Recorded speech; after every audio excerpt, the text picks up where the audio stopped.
حضور علیہ السلام کی سیرت پر علماء نے کتابیں لکھی ہیں، بہت زیادہ کتابیں لکھی ہیں، لیکن آخر میں یہی کہا ہے زندگیاں ختم ہوئی، قلم ٹوٹ گئے، لیکن آقا تیری تعریف کا ایک باب بھی پورا نہ ہوا۔ سبحان اللہ ما اجملکا ما احسنکا ما اکملکا، کتھے مہر علی کتھے تیری ثنا، گستاخ اکھیاں کتھے جاڑیاں۔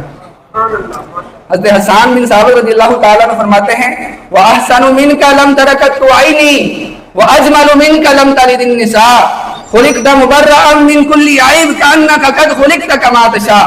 یا رسول اللہ صلی اللہ علیہ وسلم وَأَحْسَنُ مِنْكَ لَمْ تَرَكَتْ عَيْنِي، آپ جیسا خوبصورت کسی آنکھ نے دیکھا ہی نہیں۔ وَأَجْمَلُ مِنْكَ لَمْ تَلِدِ النِّسَاء، آپ جیسا خوبصورت کسی ماں نے جنا ہی نہیں۔ خلقت مبرأ من کل عیب کأنک قد خلقت کما تشاء، اللہ تبارک و تعالیٰ نے آپ کو ہر عیب سے ایسے پاک پیدا کیا گویا کہ اللہ تبارک و تعالیٰ نے آپ کو ایسا پیدا کیا ہے جیسا آپ چاہتے تھے۔